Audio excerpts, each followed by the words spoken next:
روز زایمان خانم تمام امید شوهرش. اینو جدی بهت میگم. آفرین به مردی که شعورش انقدر بالاست، خصوصا تو بچه اول. بچه بعدی هم فرق نداره ها.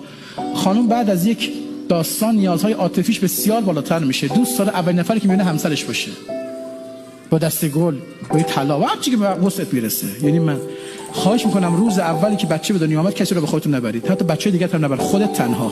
خانم با بچه بردن بخش، شما میرید در رو وا میکنید، بچه رو نمیبینی ها. برو سلام خانم. سلام خانم، خوبی عشقم؟ فدات. دست خانم رو میگیری، پیشونی زنتو ببوس. خوبی؟ فدات شم. الحمدلله، خدا شکر. زن برگرده بگه الحمدلله خوبم.